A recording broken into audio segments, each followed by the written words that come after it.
Hi, I'm George Nordhaus, and welcome to Monday Morning. Today, we're going to talk about something that a lot of people know about, but they don't quite know about and know as well as they should, and that is the Agents Council for Technology. And you've heard of ACT many times. We all have the ACT.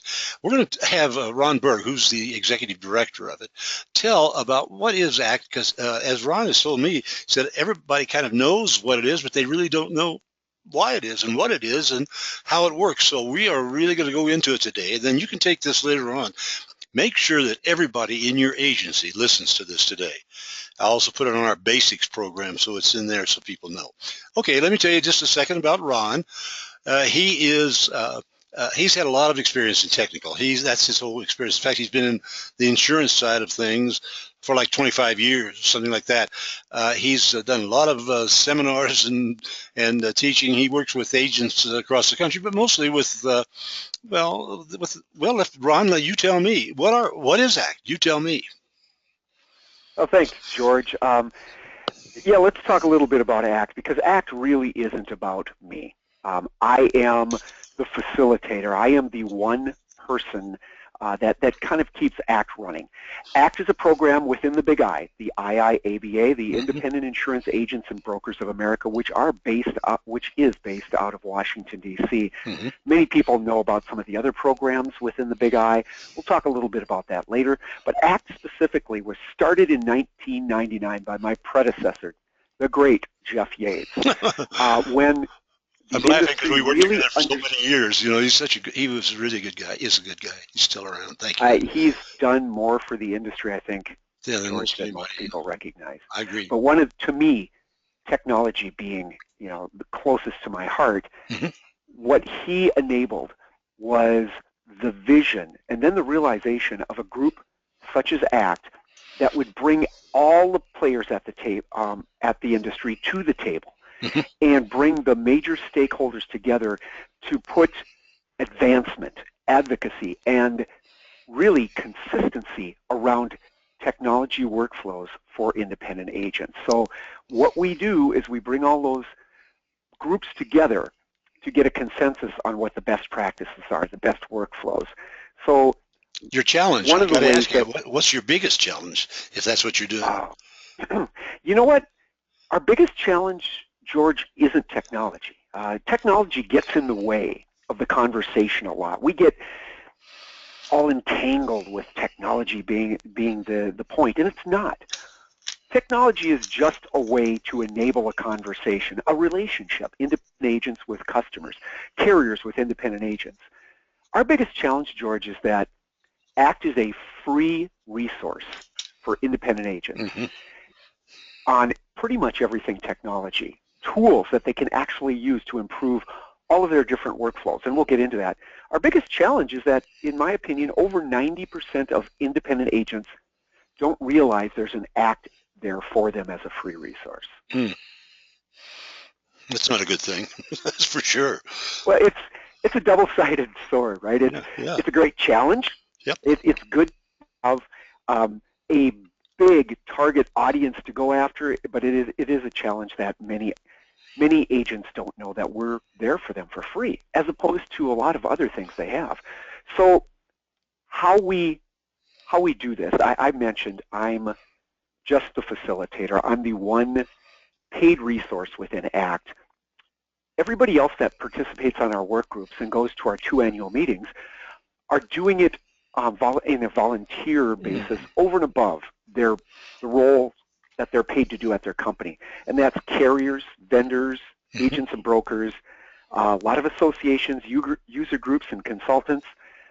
So we have over 40 financially supporting ACT members that pay a membership each year, and that money goes directly to keeping our 6 to 8 to 10 work groups that are always going at the same time moving, and then it also financially supports our 2 in-person meetings. Are all those, let me ask, yeah, it does, but let me ask you something. All those 40, are they insurance companies? No, agents and brokers are automatically free members of ACT. Everything we do, every conversation we have, the agents and brokers don't pay a penny. So carriers and vendors are the partners that pay memberships. And I'm happy to say we've got, of that well over now, 40 supporting ACT members.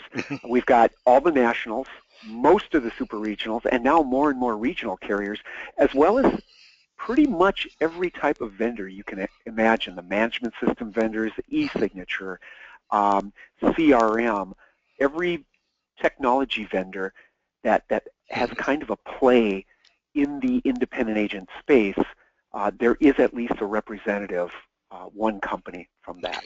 Okay. Pretty proud of that. Yeah. Who runs? So kind of who do you report to? Advanced. Yeah. What's that? Who do you report to? The big guy? Yes, I do. I report to the agent development organization within the Big I, and they have things like, under that they've got best practices in agent universe study, young okay. agents, okay, got it. diversity, and invest. So everybody's accountable to somebody, George, and I'm no exception to that. I got a bunch of them too, and a wife. There you go. Well, yeah, absolutely there. And you know, I've outpunted my coverage there too, so to speak. Okay, go ahead. Like any good man will admit. So I just said I'm the only paid employee. Okay. I'm the facilitator. That's really all I am. I keep things moving. Okay. I help with vision, and we've got all of these work group participants that are volunteers, but what I'd like to talk about for a second is how ACT works from a strategic standpoint. We have a 5-agent steering committee we call the ACT committee. Jay Burns, an agent out of Dayville, Connecticut, is our current chair. And that committee checkpoints me. I meet with them monthly. They help during meetings, and they provide strategic direction for ACT.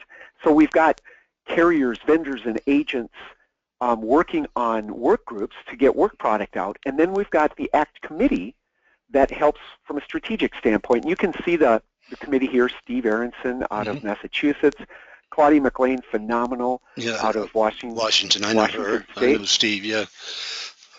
George Robertson, I think you may know him as well. I've known his name, but I can't think of where I know him. Anyway, I don't want to get into that. He's out of Eden, North Carolina, and then Joyce Sigler is an excellent agent, very involved in the NetView user group, also out of Ohio. Good. So in addition to that, we have liaisons up to the Big I. John Jensen, he's our executive committee liaison, and we just added a young agents committee liaison, Boyd McGehee out of Talladega, Alabama. Good move. And yep, you needed and that, that's really one of our focuses, is getting more, not just more agents, more diverse agents and more young agents involved with ACT. Good. All right. So let's talk about kind of how we lead. Let's get down to brass tacks on, for those agents and those listening that are starting to wonder, okay, all this is great, but what the heck are you doing? Let's start talking about that. So I mentioned a little earlier, we have 5, 6, 7, sometimes 10 work groups going. It depends on what the need is. So right now we have, and we'll get into a little bit more detail on each of these, strategic future issues, looking at what's coming on the horizon, the changing nature of risk, all those things that are forcing a lot of changes in insurance risk, autonomous cars, and all technology things. The customer experience, things that we hear about all the time, what our customers are expecting from us. Security issues, you know, the cyber and security issues that agents know they have to face. They may not know where to start. They may have started and may not know where to extend that. We're helping them with that. Driving consistency on small commercial real-time rating, kind of taking the success that we had in personal lines real-time rating and putting the same wrapper, the same guidance, the same consistency and advocacy around that. And then also electronic delivery of policies to agents, to consumers, and electronic signature. So those are, by and large, the work groups we're working on. I'll get into a little bit more detail. So we have specific work groups that I just mentioned, and then we share advocacy with other areas of the industry for real-time, for download, driving standards adherence with carriers and vendors, collaborating with AUGI, electronic document and message transfer, and then something else I'm happy that we're a part of, the E&S Joint Working Group. So the separate excess and surplus space and their dire need for more solutions for MGAs, for retail and GA interactions, everything in that excess and surplus space we support as well. Every time I hear ACT over these years, I hear accord, and accord, ACT, accord. I mean, you hear that more than Augie, but I understand what Augie is. But that always seems like it was a part of it, but it's really not. I mean, you're not part of the same organization. No. You just work together. Okay. No, the Big I helped start Accord, right? But it's its own organization. So if you draw a visual, George, you've got the Big I, and ACT is a program under the Big I. You've got Accord that handles standards, and Augie is a program under Accord. So Augie handles things similar to ACT, but they're very focused on standards, technology standards implementations around real-time, around download. Anything that is transmitted with an Accord standard, Augie really takes and drives great success with putting best practices and implementations around that. Okay. And because there's similarities between ACT and Augie, we often share advocacy, and we share meeting space twice a year because it makes a lot of sense. Okay. Good question. So let me talk a little bit now about, very quickly on each of the work groups, strategic future issues. So if you think of all the work groups that start and stop or continue under ACT, if you think, George, of the very top of ACT and the work group that influences everything else we do, it's SFI, our Strategic Futures Issues work group. We look at the horizon, what's coming from technology standpoint, and that can be mobile, the connected society, business intelligence and analytics, how segmentation and the demographic groups are changing, information security. ACT looks at those things and says, okay, what are the hard trends? And I focus on that word hard. What's going to stick? What's not just cool, but what's actually going to stick and impact our industry, and advises what ACT and the rest of the industry has to do about that. So some examples are, we give direction to the customer experience work group on what to focus on. We just right now are starting a changing nature of risk, re-engaging a mobile work group, and giving kind of some specifics to the security issues work group. So what we did just last month was created a 2015 hard trends report that lists those different hard trends, not just lists them, but also gets into detail on, for mobile, what are the indicators and influencers that are going to keep going. Same with connected society and BI and nature of risk. So everything we do, George, because I'm not the publishing giant my predecessor was. He was phenomenal. I'm all about, what is it, why should we care, bullet, bullet, bullet, here's links to more. And our documents are really, our resources are starting to reflect that, where, you know, this 2015 hard trends report is only 8 pages for 7 items, so it gets right to the guts of what mobile first really means, why it's important, and what are resources for. I hear mobile everywhere. Mobile trends. Why is it overarching there all of the other trends? That's another great question. We didn't even plan that. George just came up with that, and that's I'm thrilled you asked that. The previous iteration of this hard trends report had mobile in it. That was only 2 years ago, George, and it wasn't listed first. This time we had to put it first, because whether you're a carrier, whether you're a vendor, or whether you're an agent or broker, you have to think about mobile first whenever you're designing something.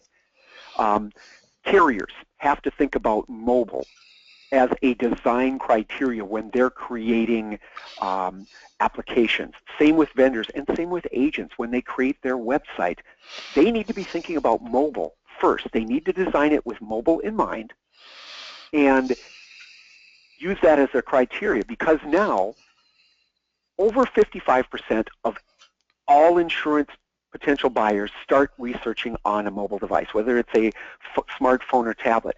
If they get to an agent's website, let's say they pull up George Nordhaus's website and it does not render easily on a mobile phone, 66% of those drop off immediately and they never even think of coming back. Mm-hmm. So think of the huge opportunity lost when we do not think of mobile first. And it's not just in sales, it's for how agents need mobile functionality to go out in the field and pull up policies or quote or work with each other in different locations. And that's really why mobile has to be first.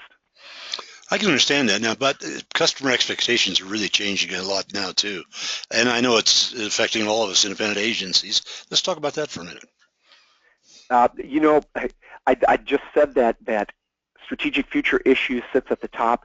Customer experience is almost right there too. Those two groups could be one, but customer experience, that work group was started at the end of 2014. And what it has done is it takes that journey. So let's think of the word journey.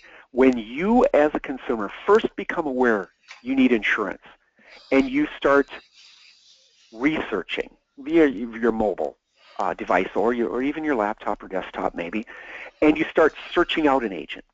And then you start using the agent's website to learn more about them. And then you reach out to the agent. And then you start that conversation. And then you buy. And then you have either a renewal or, hopefully not, but possibly a claim. And then you get someone else involved, recommended through your family or friends, and it starts all over.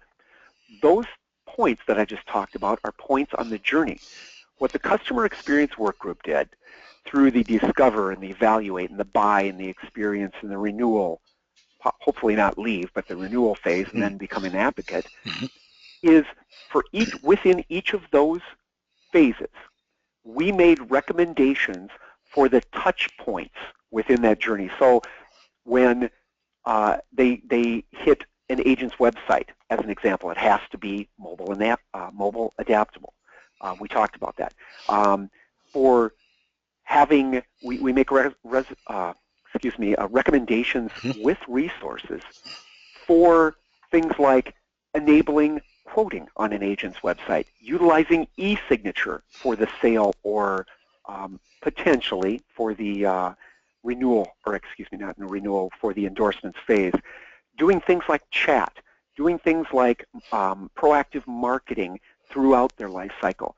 So for each of these phases, the 7 phases, discover, evaluate, buy, there are multiple recommendations for those touch points, what it is, let's say eSignature, why it's important, where the win is, and then multiple resources for the agents to go to implement that.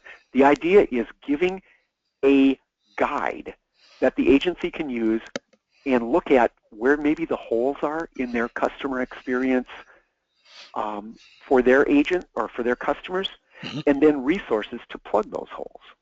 So what we're going to do next is take that PDF document that's available on our website, free for any agents, and make a customizable user interface where you can go in, plug in your agency, where you currently are, and where your goal is, and it fills in automatic customized recommendations for you, and you have a scorecard and kind of a planning strategic roadmap for yourself. Let's come back to that later on and remind people before we leave, because that's vital. Sure. I didn't know it was there. I'm glad to know it's there. Yeah, right. Go ahead. Excuse me for interrupting, but that's important. You're not. So similar to that, I told you about our goal, not my. I really don't mean to make this about me. Our ACT goal of making things very succinct, very to the point. So one thing, Steve Aronson, I showed you his picture a little earlier. He is part of our ACT committee. He is the chair of our security issues work group. And what we came out with last summer and fall was a double-sided or trifold pocket guide for agents. And it lists the top 15 security things that agents need to address. They may know they need to address it, like data breach plan or agency security plan or voice over IP security. They may know they need to address it, but they may not know where to start. So we created, and I'll give you a visual in just a second, Okay. this pocket guide that an agent can print out and just use within their agency leadership meetings to, same as the customer experience, plan out their strategy around security. Because agencies, they're so busy selling, they're so busy keeping customers, they're so busy with so many things, dealing with carriers, their carrier partners that they love, that often, if they don't know where to start on something that's kind of scary, that may seem overwhelming, sometimes they don't start. And realizing that smaller steps, getting going, is far better than getting down the road and needing something and not having it in place. Mm-hmm. That's what we did with the Pocket Guide. So we created this guide that I'm just going to show here in a second. This is one cover of it, and think of it as a trifold. So you fold in the left and right-hand sides, and it'll have 4 sections, and each section has 4 to 5 areas that agents need to work on. Cyber risk, understanding your state and states' data breach plans. You have to, as an agent, know what your state requirements are, no matter how many states you write in, what the communication time frame is, whether there's any penalties that may be levied, and that's just one example. So this pocket guide is filled with, and this doesn't show the resources here, this links to a larger 10-page guide on the ACT website that agents can also print out that, similar to what I said about customer experience, lists what it is, why should you care, and links to resources, often free, some ACT resources, but more often the best resources we could find for passwords, for data breach, for real-time equipment monitoring, for paperless and retention, things like that. Of all the ones you list there, what's the most critical? I would say really understanding the data breach laws within your state. So let's say, George, you are an agent in, I'll just pick any state, I'll pick Illinois, and you write in also in Indiana, Minnesota, and Wisconsin. Well, each of those states have different requirements if you have a data breach.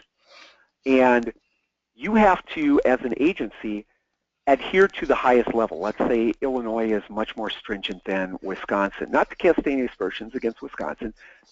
We have resources in there. There is a online resource called Mint's Levin, and it's listed in the summary guide. When you click on that, it will tell you for every state that you're in what the requirements are, when you have to communicate, what you're required to do, if any penalties can be levied, and whether you need to have a security plan in your agency. And the answer to that is almost every state requires it. Pretty soon, every state will require that. Got it. So it's a real wieldy document that we've given to agents for free, again, to download. We're going to keep it updated. We're starting on the next phase of it this month. And we also give it to our carrier and vendor partners to bring to their agents to let them know it's available. Let me ask a question, and this is kind of, I hate to say it out loud, but people are going to ask, do you have to be a member of the Big I to be able to get this? Right now, no. I'm a strong advocate that ACT is a resource. I'm a strong advocate that a rising tide floats all ships. So most things on our ACT website, and I'll show you our ACT website in a little bit, most things are free and unsecured. There are a few things that make sense because they really benefit those ACT members and Big I partners. So we lock those down. You have to have a Big I ID and password. Of course, what we hope is that agents see ACT and go, wow, I didn't know the Big I does this for me along with everything else. I really do need to become a Big I member. Of course, that's true. That's what I hope. Yeah. No, I understand. And I'm sure that's what our president, Bob Rusbolt, and my boss, hopes as well. I'm sure so. All right, go ahead. Didn't want to interrupt, So but a couple more things, and this is just to give everybody listening a better idea of some of the things we're doing along with what I've talked about already. I mentioned the small commercial real-time rating. Right now, there is some real-time rating out there for small commercial, but by and large, it's in different flavors.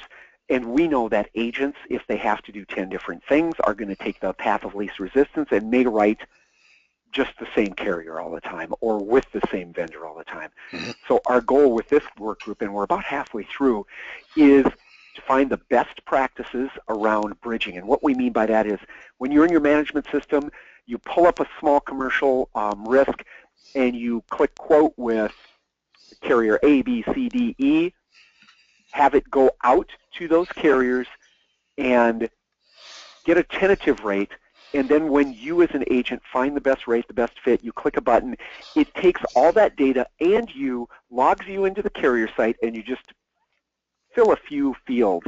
With commercial, there's more than a few, but Mhm. it does a lot of the work, eliminates duplicate entry, and that's what's called bridging. Takes Mhm. you from a management system and bridges you and the data all up to the carrier website. Good.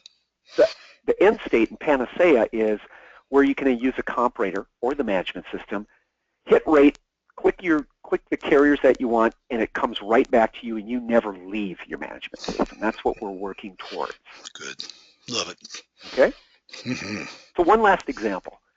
Um, one thing that doesn't sound like technology, but that we have a strong advocacy for is as an agent, George, every agent has a contract with carrier A, carrier B, carrier C, carrier D.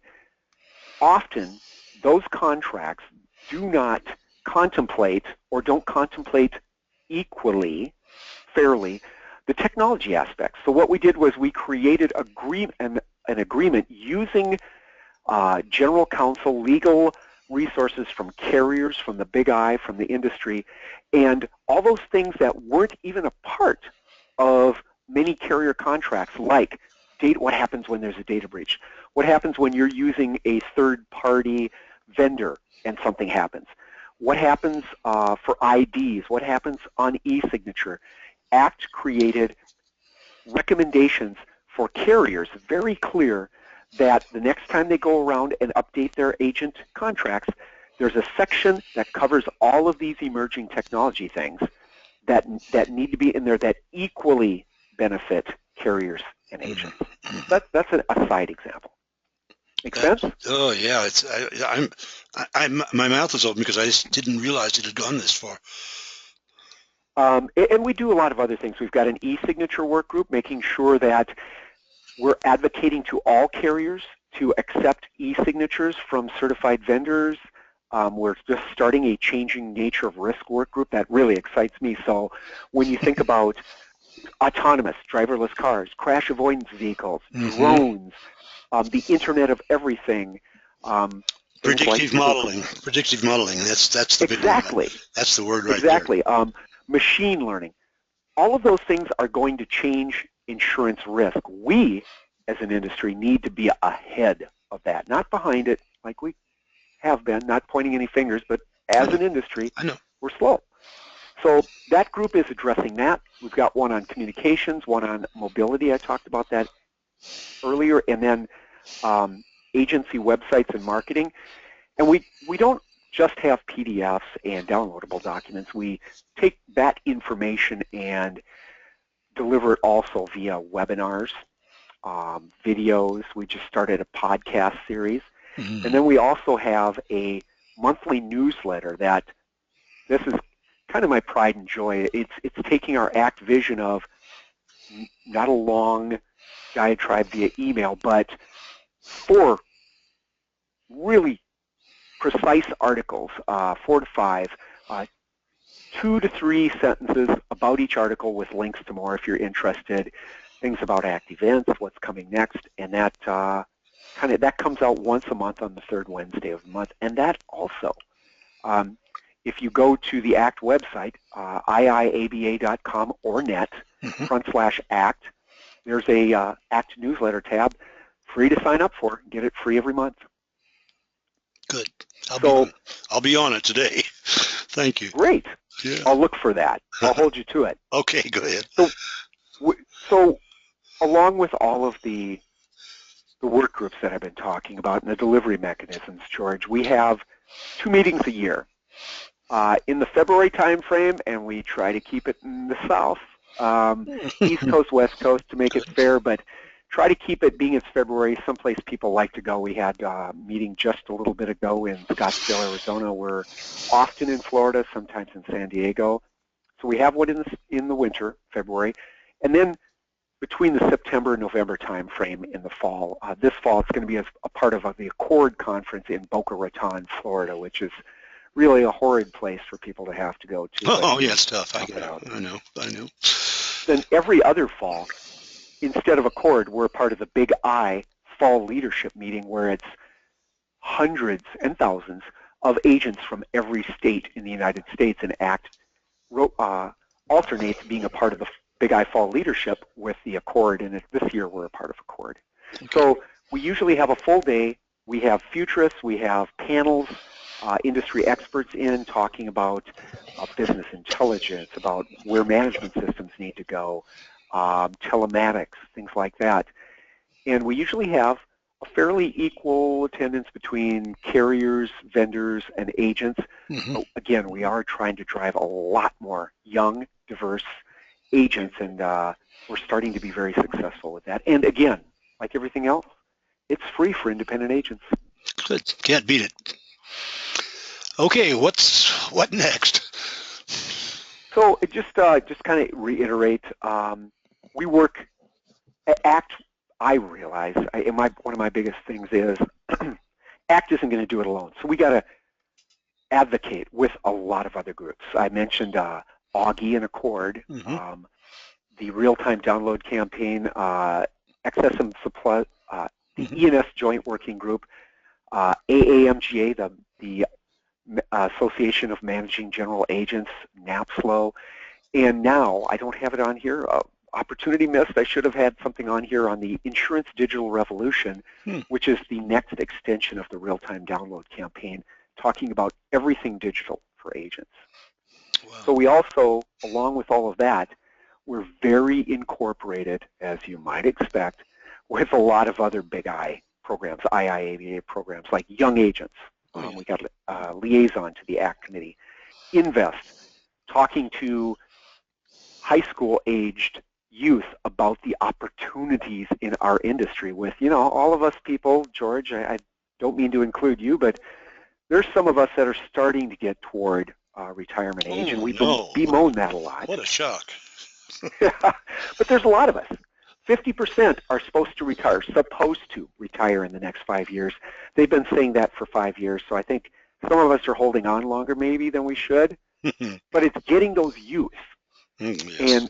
and diverse groups interested, engaged, and careers in insurance, because there's a lot of opportunities here, isn't there? Absolutely, more and more every day, and I wish I could go there right now. We don't have the time, but yeah. Never mind. But I'm with you 100%, all the way down here on this. So we've got other interactions with some of the Big I programs. Virtual University, which is a great resource for Big I agents, asking mm-hmm. questions pretty much about everything. Mm-hmm. Trusted Choice, best practices, the Agent Universe study. Okay. So we are integrated. Thanks in great part to my manager, Madeline Flanagan, who's the head of agent development, really being the advocate, leading the charge on really close integration across all of these programs. So ACT is providing a lot of the technology stuff that these other programs can leverage off, and vice versa. I hear you now. I was just going to say I'm a new agent. I want to get started. What do I do?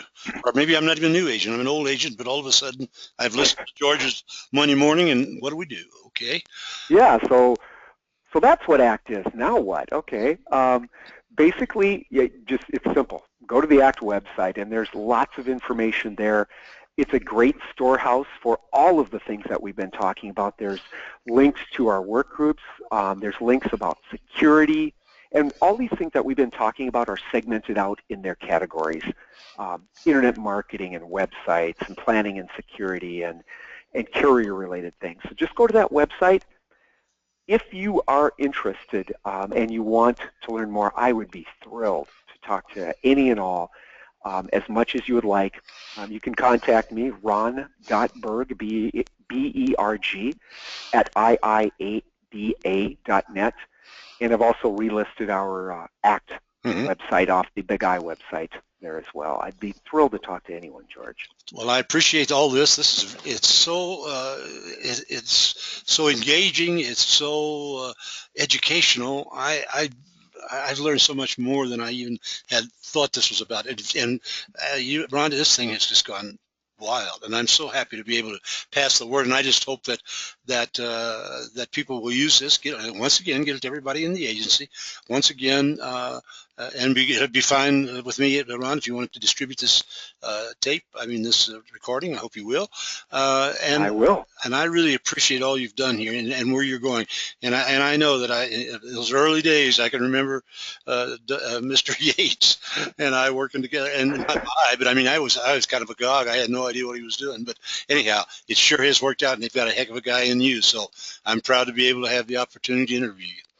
Okay. Well, I'm very thankful that for the time, George. Jeff Yates, as you mentioned, started an amazing legacy, and he left ACT in phenomenal shape after his 13 years leading it. So I'm humbled by the opportunity. Upwards and onwards. And for the rest of you, upwards and onwards. Thanks to ACT, and I'll be seeing the rest of you next Monday morning.